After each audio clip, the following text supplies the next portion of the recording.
Saudara-saudara sekalian yang dimuliakan oleh Allah Subhanahu wa taala, di dalam kitab Hawashi Syarwani ala Tuhfatil Muhtaj, itu kitab Hawashi Syarwani adalah kitab daripada Al-Imam Asy-Syarwani, itu adalah hasyiah daripada kitab Tuhfatul Muhtaj Al-Imam Ibnu Hajar Al-Haytami. Kitab Tuhfatul Muhtaj Al-Imam Ibnu Hajar Al-Haytami adalah syarah daripada kitab Matan Minhajut Talibin Al-Imam An-Nawawi. Dari kitab Minhaj, itu kitab Imam Nawawi, disyarahkan sama Imam Ibnu Hajar Al-Haytami, diberi nama kitab Tuhfatul Muhtaj. Kemudian disyarahkan dengan lebih jelas, namanya hasyiah. Oleh siapa? Oleh Al-Imam Asy-Syarwani. Di situ di dalam Hawashi Syarwani dijelaskan bahwasanya inna afdalal layali huwa lailatul maulidis syarif thumma lailatul qadar thumma lailatul jum'ah.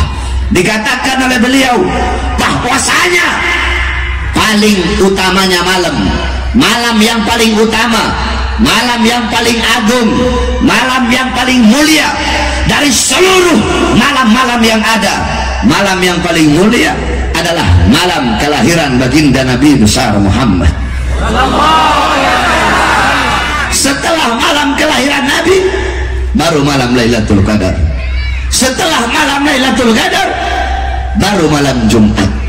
Pertanyaannya, kenapa malam lahirnya Nabi lebih utama daripada Lailatul Qadar? Padahal Lailatul Qadar malam turunnya malaikat, malam turunnya Al-Quran, malam yang lebih utama dari 1000 bulan.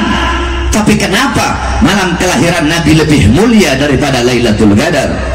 Al-Imam Al-Qastallani radhiyallahu anhu dalam kitabnya Al-Mawahib Al-Laduniyah, beliau berkata malam maulid lebih utama daripada Lailatul Qadar karena 3 perkara. Apa 3 perkara itu? Yang pertama, malam Lailatul Qadar adalah malam turunnya malaikat, sedangkan malam maulid adalah malam lahirnya, malam turunnya Nabi Muhammad sallallahu alaihi wasallam. Yang kedua, malam Lailatul Qadar adalah anugerah yang Allah berikan kepada Nabi Muhammad, sedangkan malam maulid adalah malam lahirnya seseorang yang diberikan anugerah tersebut. Berarti kalau bukan karena lahirnya Nabi, tidak akan ada Lailatul Qadar.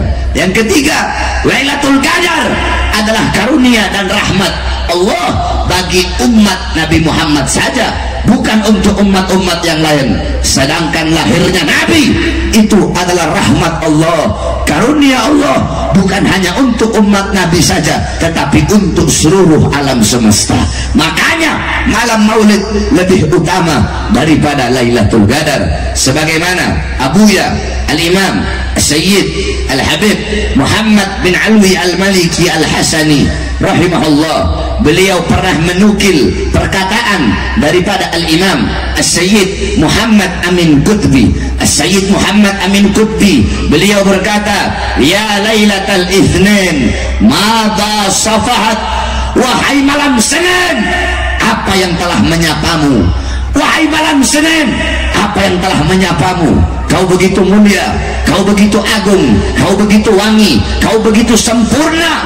Wahai malam Senin, apa yang telah menyapamu sehingga kau menjadi mulia, menjadi agung, menjadi sempurna? Wahai malam Senin, engkau menjadi mulia, engkau menjadi sempurna, sehingga berawal dari mula hari-hari yang mulia dalam Islam. Kenapa? Karena pada mula lahir makhluk yang mulia, yaitu baginda Nabi besar Muhammad sallallahu alaihi wasallam. Saudara-saudara, kalau bukan karena maulidnya Nabi, maka tidak akan ada hari-hari yang mulia dalam Islam. Sehingga bagi kami, hari lahirnya Nabi adalah hari yang paling mulia di muka buminya Allah. Kenapa? Karena hari lahirnya Nabi itulah yang membuka hari-hari yang mulia dalam Islam. Kalau bukan karena maulidnya Nabi, tidak akan ada Lailatul Qadar, tidak akan ada Fathul Makkah, tidak akan ada Ramadan, tidak akan ada Idul Fitri, tidak akan ada Idul Adha, tidak akan ada Al-Quran, tidak akan ada Islam, tidak akan ada iman, tidak akan ada apa-apa. kalau bukan diawali daripada hari lahirnya baginda Nabi besar Muhammad sallallahu alaihi wasallam.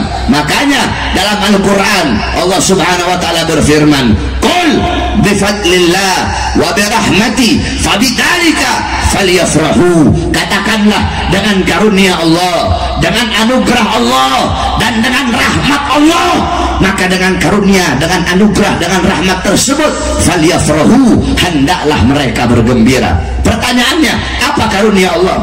Apa anugerah Allah? Apa rahmat Allah? Saudara-saudara, dalam kitab tafsir Ma'alimut Tanzil Al-Imam Baghawi, dalam kitab tafsir Jami'ul Bayan Al-Imam Ibnu Jarir At-Tabari, dalam kitab tafsir Jami'ul Ahkam Al-Imam Qurtubi, kemudian dalam kitab tafsir Anwarut Tanzil Al-Imam Baydawi, kemudian dalam kitab tafsir Madarikut Tanzil Al-Imam An-Nasafi, kemudian dalam tafsir Jalalain Al-Imam Jalaluddin Al-Mahalli dan Al-Imam Jalaluddin As-Suyuti, dijelaskan karunia Allah dalam ayat tersebut adalah ilmu. Menurut sebagian ulama yang lain, karunia Allah dalam ayat tersebut adalah Al-Quran. Terus siapa rahmat Allah dalam ayat tersebut? Rahmat Allah dalam ayat tersebut adalah baginda Nabi besar Muhammad sallallahu alaihi wasallam, sebagaimana dalam ayat yang lain Allah berkata, "Wa ma arsalnaka illa rahmatan lil alamin." Tidak aku utus engkau wahai Muhammad kecuali engkau adalah rahmat bagi seluruh alam semesta.